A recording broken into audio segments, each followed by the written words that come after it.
बिस्मिल्लाहिर्रहमानिर्रहीम। Start with name Allah. Student, मैं हूँ अख्तर अली और आज आपके सामने में एक नए लेक्चर के साथ हाजिर हूँ जो कि बेसिकली रिलेटेड है एनर्जी ऑफ इलेक्ट्रॉन। ये एटॉमिक स्ट्रक्चर का टॉपिक है फर्स्ट ईयर की केमिस्ट्री का, जो कि बेसिकली चैप्टर नंबर 2 है आपकी बुक में। नाउ लेट्स स्टार्ट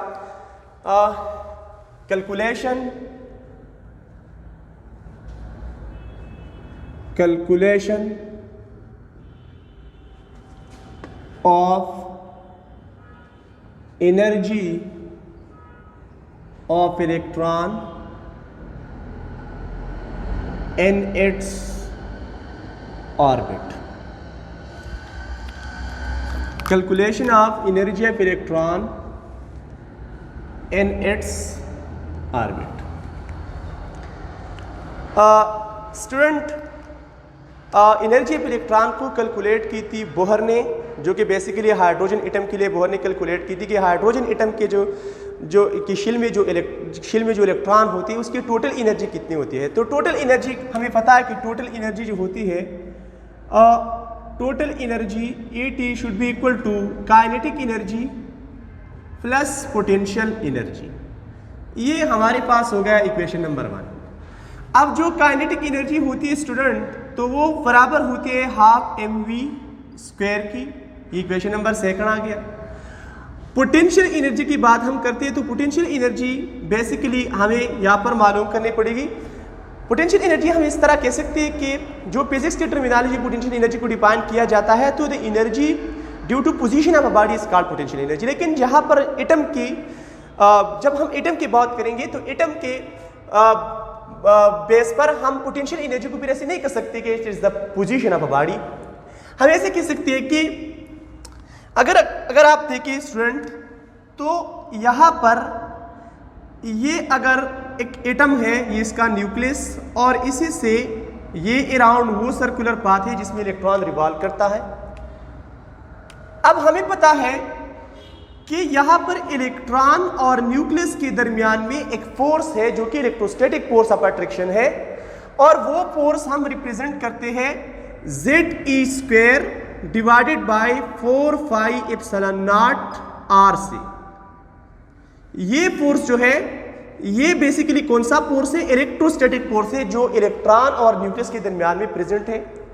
अब हमें पता है कि इलेक्ट्रॉन जब न्यूक्लियस से रिवॉल्व करता है तो उसका पोजीशन फिक्स नहीं होता। Mean the electron which revolve around the nucleus, their position is not fixed. This electron may present at any point from r to infinity. ये इलेक्ट्रॉन जो है ये एनी पॉइंट पर मौजूद होगा इस न्यूक्लियस के अराउंड, जो डिस्टेंस r होता है, और इन्फिनिटी हम कह सकते हैं कि इन्फिनिटी वो पॉइंट है in which electron no longer remain on the influence of the nucleus. Infinity को मैं इस तरह डिफाइन कर सकता हूं, infinity is the point in which is the point at which electron no longer remain on the influence of nucleus। Infinity वो point है जिसमें इलेक्ट्रॉन पर न्यूक्लियस का चार्ज जो है वो 0 हो जाता है। इन्फिनिटी वो पॉइंट है जिसमें न्यूक्लियस का जो फोर्स ऑफ अट्रैक्शन है वो इलेक्ट्रॉन पर 0 हो जाते हैं। Means the point eight which the potential energy of electron is 0। वो पॉइंट जिस पर पोटेंशियल एनर्जी जो होती है वो 0 के बराबर होती है, तो उसे फिर हम क्या कहते हैं? उसे हम इन्फिनिटी कहते हैं। अब इन्फिनिटी हम कह सकते हैं कि ये किसी r डिस्टेंस पे या किसी भी पॉइंट पे हो सकती है, लेकिन वो पॉइंट जिसमें इलेक्ट्रॉन पर attraction power of the nucleus 0 हो जाता है। अब यहां पर हम ऐसे कह सकते हैं स्टूडेंट कि जब ये इलेक्ट्रॉन ये मूव करेगा फ्रॉम डिस्टेंस r से इन्फिनिटी की, मतलब ये इन्फिनिटी हो गई। अगर ये इलेक्ट्रॉन इस डिस्टेंस r से मूव करता है इन्फिनिटी की तरफ, तो आमतौर पर बोहर एटॉमिक मॉडल में आपने स्टडी की होगी कि बोहर ने क्या बताया था कि जब इलेक्ट्रॉन एक एनर्जी लेवल से दूसरी एनर्जी लेवल की तरफ जाते हैं तो दे एब्जॉर्ब एनर्जी। तो बेसिकली जब इलेक्ट्रॉन किसी डिस्टेंस आरसी इंफिनिटी की तरफ जाएगा तो दे एब्जॉर्ब एनर्जी, ये एनर्जी को एब्जॉर्ब करेगा। और अगर ये इलेक्ट्रॉन अगर इंफिनिटी से इस डिस्टेंस आर की तरफ, पॉइंट आर की तरफ आता है तो फिर दे रिलीज एनर्जी। इलेक्ट्रॉन क्या करेगा? दे रिलीज एनर्जी, ये एनर्जी को रिलीज करेगा। अब जब ये इलेक्ट्रॉन पॉइंट आर से इंफिनिटी की तरफ जाता है या इंफिनिटी से पॉइंट आर की तरफ आता है तो वर्क डन होता है यहां पर, क्योंकि सर्कुलर पाथ में जब रिवॉल्विंग करता है इलेक्ट्रॉन तो no work is done here. लेकिन कब ये वर्क डन करेगा? जब ये इलेक्ट्रॉन सर्कुलर पाथ में जो आर है, आर से किसी पॉइंट की तरफ अगर इलेक्ट्रॉन गया, मतलब वो पॉइंट जिस पर इलेक्ट्रॉन पर न्यूक्लियस चार्ज जीरो होता है तो उसे हम इंफिनिटी कहते हैं। अगर इलेक्ट्रॉन इंफिनिटी की तरफ जाता है या इंफिनिटी से आर पॉइंट की तरफ आता है तो हम कहेंगे कि यहां पर वर्क डन होगा, क्योंकि यहां पर अगर किसी ये इलेक्ट्रॉन यहां से इंफिनिटी की तरफ आ गया, आर पॉइंट से इंफिनिटी की तरफ आ गया तो इसने एनर्जी को एब्जॉर्ब की, और अगर ये इंफिनिटी से पॉइंट आर की तरफ आ गया तो दे रिलीज एनर्जी। तो एब्जॉर्ब और रिलीज एनर्जी यहां पर वर्क डन होता है। अब टोटल वर्क डन जो है वो हम किस तरह कैलकुलेट करते हैं? Total work done we can calculate total work done when we bringing the electron from infinity to distance R the electron move from point R towards the infinity. यहां पर जो वर्क डन होता है जब हम electron को क्या करेंगे? इंफिनिटी से आर की पॉइंट की तरफ ले आएंगे या आर से किसी इलेक्ट्रॉन को इंफिनिटी की तरफ ले जाएंगे तो वर्क डन ही होगा, और वो टोटल वर्क डन हम कैलकुलेट कर सकते हैं। फिर अप्लाइंग इंटीग्रेशन, हम इंटीग्रेशन अप्लाई करेंगे और इंटीग्रेशन से हम जो है वर्क डन, यहां पर जो टोटल वर्क डन है वो हम कैलकुलेट कर सकते हैं। इसी तरह अब देखें कि जो इंटीग्रेशन हम अप्लाई करेंगे तो इंटीग्रेशन से क्या होगा कि यहां पर ये अगर आप देखें तो ये इंफिनिटी है और ये है पॉइंट आर। यहां पर जो फोर्स ऑफ अट्रैक्शन है न्यूक्लियस और इलेक्ट्रॉन के दरमियान में वो है ZE² divided by 4 epsilon naught R square. अब स्टूडेंट मैं आपको एक बात बताऊं कि जो वर्क डन होती है, जो R पॉइंट से इंफिनिटी की तरफ हो गई या इंफिनिटी से R पॉइंट की तरफ हो गई, this work done is actually called the potential energy. Potential energy कौन सी है? जो वर्क डन होता है इंफिनिटी से पॉइंट आर की तरफ या आर से इंफिनिटी की तरफ, तो this total work done is actually called what? Potential energy. और वो हम अब कैलकुलेट करेंगे। तो देखिए अब यहां पर इंटीग्रेशन में हम ऐसे कह सकते हैं कि जो कांस्टेंट होते हैं तो उसके हम इंटीग्रेशन नहीं लेते, मतलब जो वेरिएबल होते हैं इसका असल में इंटीग्रेशन लिया जाता है। तो this should be equal to integration apply करेंगे, ये इंफिनिटी हो गई, दिस इज आर, और यहां पर जो है ZE² को हम एक तरफ में ले आएंगे, ZE² divided by 4 epsilon naught, और इंटीग्रेशन अप्लाई होगा R² को क्योंकि वो वेरिएबल है इंफिनिटी, और ये हो गई R, और this is dr divided by R², क्योंकि एक्चुअली जो वर्क डन होता है W, जो वर्क डन होता है W is equal to Fs। तो यहां पर जो फोर्स है वो तो basically ZE² divided by 4 epsilon naught R² है, लेकिन जो ये R है ये वो क्या है? डिफरेंशियल R है, स्मॉल डिस्टेंस है। क्योंकि हम अगर इलेक्ट्रोस्टैटिक फोर्स को कांस्टेंट रखना चाहते हैं तो हम इस डिस्टेंस को छोटे छोटे हिस्सों में डिवाइड करेंगे और इस एक हिस्से को हम नाम देंगे R। ये एक हिस्सा जो हो जाएगा ये हमारे साथ क्या हो जाएगा? R हो जाएगा। तो अब क्या होगा कि जब हम R की मतलब इंटीग्रेशन लेंगे तो ये बनेगा ZE² divided by 4 epsilon naught, और ये हो जाएगा ये फ्रॉम इंफिनिटी ये R, और इसकी जब ये 2 ऊपर आएगी तो ये माइनस हो जाएगा, तो ये होगा R-2 और डेल R। अब हम ऐसे कर सकते हैं कि इंटीग्रेशन में हम इस 2 के साथ 1 को ऐड करेंगे तो ये हो जाएगा इंफिनिटी R, और ये होगा R-2 + 1, एंड जब -2 + 1 इज इक्वल टू -1, और उसी -1 से हम इसे डिवाइड करेंगे तो ये क्या आ जाएगी, जब आप इसकी मतलब ये -1 रह जाएगा और ये भी -1, तो -1 इज इक्वल टू -1 हो जाएगा। इसी -1 को हम लेफ्ट साइड पे ले आएंगे तो हमारे पास जो इक्वेशन रह जाएगा वो होगा -ZE² divided by 4 pi epsilon naught R. ये आपके पास क्या आ गई, वो पोटेंशियल एनर्जी आ गई, वो वर्क डन आ गया, जो बेसिकली होता है किसी पॉइंट आर से इंफिनिटी या इंफिनिटी से पॉइंट आर की तरफ जो वर्क डन होता है, basically this should be equal to -ZE² divide by 4 pi epsilon naught R. अब यहां पर मैंने आपको बताया था कि जो टोटल एनर्जी होती है ये काइनेटिक एनर्जी और पोटेंशियल एनर्जी के बराबर होती है। काइनेटिक एनर्जी और पोटेंशियल एनर्जी के बराबर होती है। तो यहां पर हम ई टोटल को ऐसे लिख सकते हैं कि E total is equal to potential energy. तो पोटेंशियल एनर्जी क्या आ गई, वो आ गई हमारे पास -ZE² divided by 4 pi epsilon naught r, और ये हमारे साथ हो जाएगा equation number 3। This is equation number 3। अब यहां पर मैं ऐसे लिख सकता हूं कि जो ई टोटल होगी वो हो जाएगी kinetic energy ½ plus -ZE² divided by 4 pi epsilon naught R.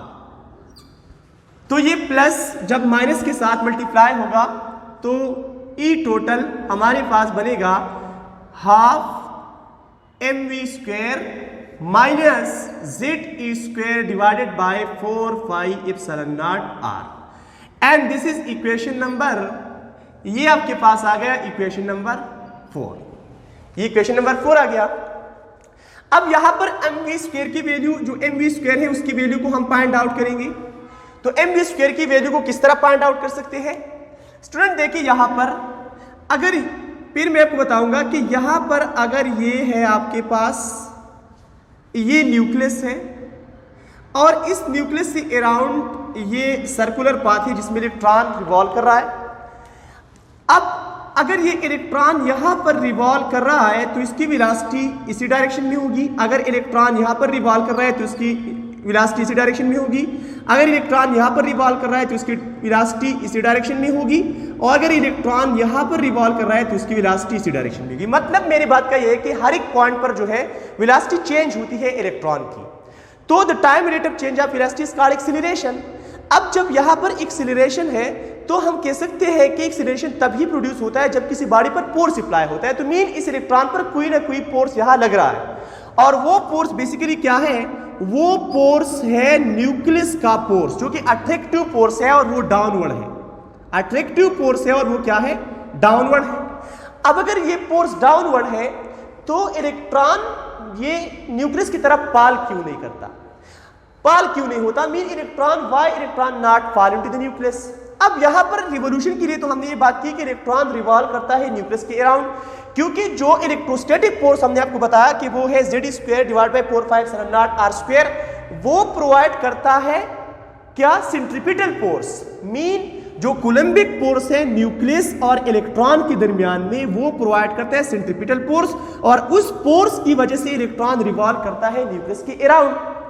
अब यहां पर इलेक्ट्रॉन जो है वो रिवॉल्व करते हैं लेकिन न्यूक्लियस की तरफ फॉल नहीं करता। इसलिए नहीं करता कि इस फोर्स के अलावा जो इलेक्ट्रोस्टैटिक फोर्स है, इसके अगेंस्ट एक फोर्स और भी है जिसे हम नाम देते हैं सेंट्रीफ्यूगल फोर्स, और ये सेंट्रीफ्यूगल फोर्स और कूलम्बिक फोर्स एक दूसरे को क्या करते हैं, बैलेंस करते हैं, जिसकी वजह से इलेक्ट्रॉन रिवॉल्व करता है न्यूक्लियस के अराउंड सर्कुलर पाथ में।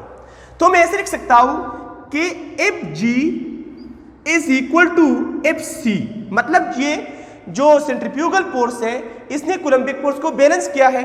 सेंट्रीफ्यूगल फोर्स आमतौर पर बराबर होता है mv² डिवाइड बाय r का, और ये जो जो कूलम्बिक फोर्स है वो है ZE² divided by 4 pi epsilon naught r²।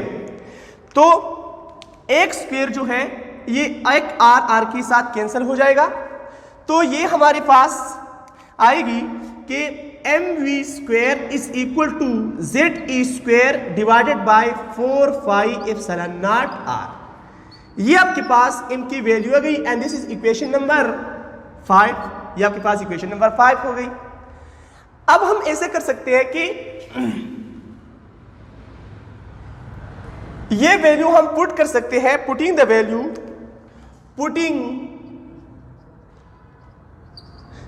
Value of mv square from equation 5 and equation 4। हम इक्वेशन 5 से mv स्क्वायर की वैल्यू को पुट करेंगे इक्वेशन नंबर 4 में। तो यहां पर जो नया इक्वेशन बनेगा वो इस तरह बनेगा कि at is equal to half mv square, half mv square की जगह मैं लिखूंगा ze square divided by 4 pi epsilon naught r minus ze square divided by 4 pi epsilon naught r। अब ये जो आपके पास आ गई इक्वेशन, तो इसमें क्या कर सकते हैं हम कि यहां पर अब ये जो न्यूमरेटर है न्यूमरेटर के साथ मल्टीप्लाई होगा और डिनोमिनेटर के साथ मल्टीप्लाई होगा, तो AT जो टोटल एनर्जी है this should be equal to ZE square divided by 8 pi epsilon naught R minus ZE square divided by 4 pi epsilon naught R। अब जब हम लेफ्ट हैंड साइड को राइट हैंड साइड के बराबर करेंगे तो यहां पर इस साइड को मैं भी मल्टीप्लाई कर सकता हूं, किससे? 2 से। तो जब ये 2 से मल्टीप्लाई होगा तो ET भी equal to ZE square divided by 8 pi epsilon naught R minus 2ZE square divided by 4 pi epsilon naught R। अब यहां पर आप ये भी देखें कि जो ZE स्क्वायर है, ये ZE स्क्वायर, तो मैं ऐसे लिख सकता हूं कि 2ZE स्क्वायर इक्वेशन को कंबाइन करके मैं ऐसे लिख सकता हूं कि ET should be equal to ZE square minus 2ZE square divided by ये 4 पाई जो है ये 8 पाई एप्सिलॉन नॉट हो जाएगी। जब ये 2 से हम इसका स्क्वायर लेंगे तो ये एक 8 पाई एप्सिलॉन नॉट को और 8 इसमें 8 पाई एप्सिलॉन नॉट को एक में मैं कॉमन लूंगा तो ये हो जाएगा 8 पाई एप्सिलॉन नॉट R। अब ये जो आपके पास इक्वेशन आ गई दिस इज इक्वेशन नंबर 6, ये इक्वेशन नंबर 6 आ गई। अब मैं अब इसमें मैं ऐसा कर सकता हूं कि ZE स्क्वायर और 2ZE स्क्वायर से ये जब ZE स्क्वायर से 2ZE स्क्वायर माइनस हो जाएगी तो ET should be equal to minus ZE square divided by 8 pi epsilon naught R। ये आपके पास बन जाएगा इक्वेशन नंबर 6। अब इस इक्वेशन नंबर 6 में मैं R की वैल्यू को भी पुट कर सकता हूं। तो R की वैल्यू को हम किस तरह पुट करेंगे, यहां पर मैंने आपको बताई थी कि जो बेसिकली मैंने आपको बताया था कि जो बोहर एटॉमिक रेडियस था इसमें क्या होता था कि हम R की वैल्यू को किस तरह फाइंड आउट किया। हमने ये बताया था कि जो एंगुलर मोमेंट ऑफ इलेक्ट्रॉन होती है it is equal to mvr is equal to nh divided by 2 पाई।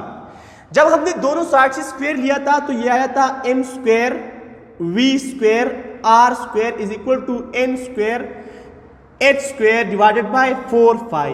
फिर जो हमने लास्ट में इक्वेशन फाइंड आउट की थी वो ऐसी थी कि R is equal to n square h square epsilon naught और 4 पाई me स्क्वायर z।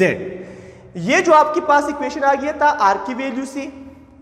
अब हम ऐसा करेंगे कि इस R की वैल्यू को हम पुट करेंगे इक्वेशन नंबर 6 में, दिस इज इक्वेशन नंबर 7। इस R की वैल्यू को हम पुट करेंगे इक्वेशन नंबर 6 में। तो जब हम इसकी वैल्यू को पुट करेंगे तो ऐसा आएगा आपके पास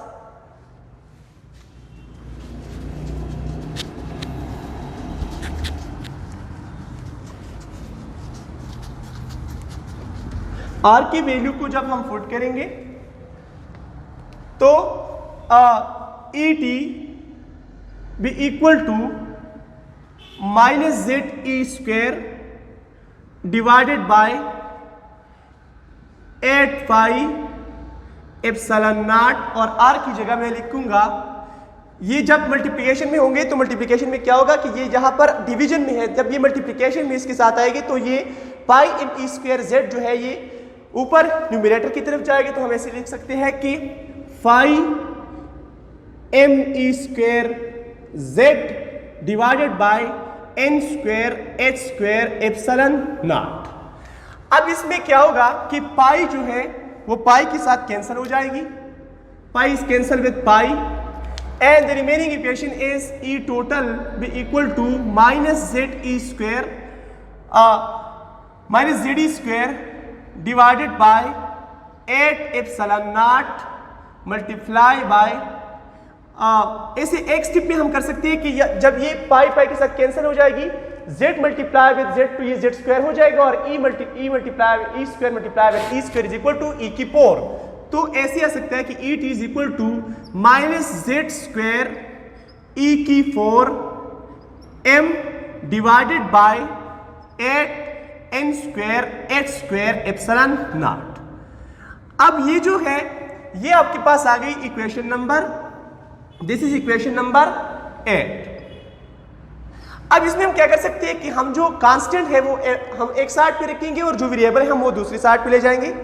तो ऐसे आएगा कि E T is equal to यहां पर माइनस ई की 4m divided by 8 H square epsilon naught, और जो आपके पास z स्क्वायर है वो वेरिएबल है, तो z स्क्वायर हमने इसी साइड पे लाया और डिवाइड बाय n स्क्वायर। तो इसी इक्वेशन से this is the total energy of electron by which we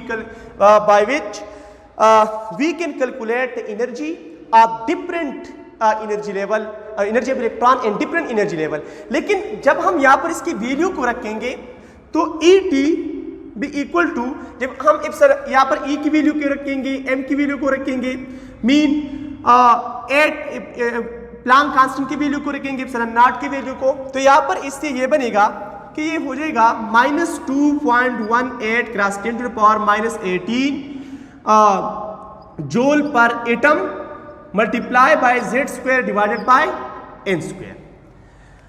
अब ये जो आपके पास एनर्जी आ गई तो ये जूल पर एटम में है, हम अगर इसे किलो जूल पर मोल में कन्वर्ट करें तो हम ऐसे कर सकते हैं कि ET be equal to minus 2.18 cross 10 to the power minus 18 joule per atom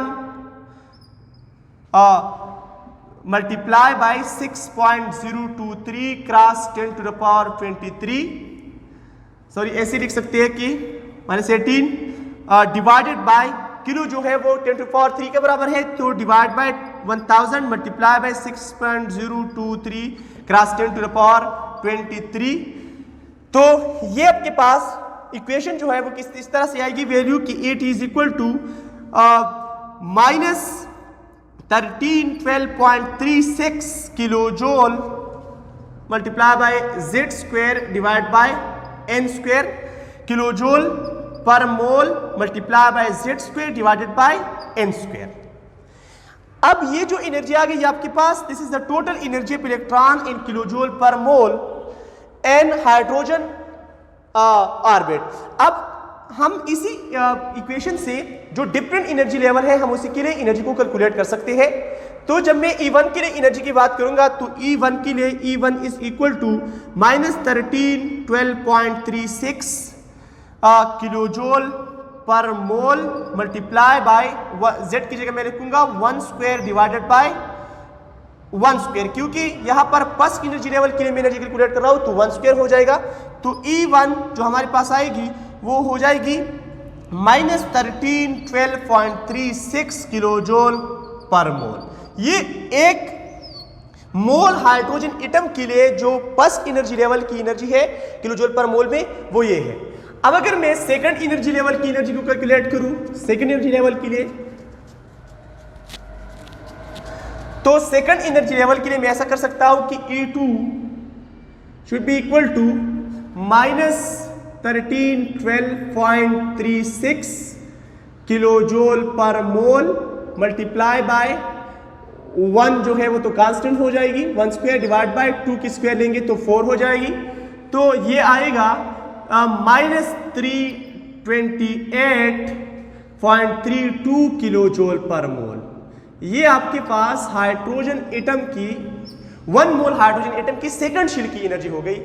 E3 को भी आप इसी तरह कैलकुलेट कर सकते हो कि E3 -1312.36 kilo joule per mole multiply bye 1 square अपनी जगह और यहाँ पर 3 की स्क्वायर लेंगे तो 9, तो this should be equal to -145 kilo joule per mole energy जो है वो थर्ड एनर्जी लेवल के लिए आ जाएगी। इलेक्ट्रॉन की एनर्जी जो थर्ड एनर्जी लेवल में होती है वो 145 किलो जूल पर मोल होती है। अब जब हम E4 की बात करेंगे तो E4 के लिए -1312.36 kilo joule per mole multiply bye 1 square अपनी जगह और डिवाइडेड बाय 4 की स्क्वायर तो 16, तो ये हो जाएगी -82 किलो जूल पर मोल। ये आपके पास आ गई थर्ड शील के लिए। थर्ड शील में इलेक्ट्रॉन की जो एनर्जी होती है वो ये।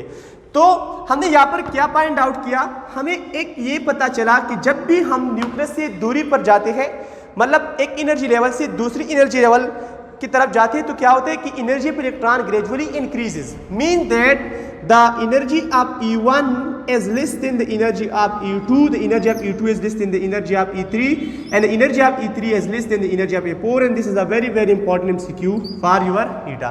तो स्टूडेंट, हमने एनर्जी ऑफ इलेक्ट्रॉन को कैलकुलेट किया। आप इसे एक एक पॉइंट को देके इसको समझिए, इस पर प्रैक्टिस करें, तो प्रैक्टिस इंशाल्लाह ये चीज़ आपको समझ में आ जाएगी। Thank you very much for listening.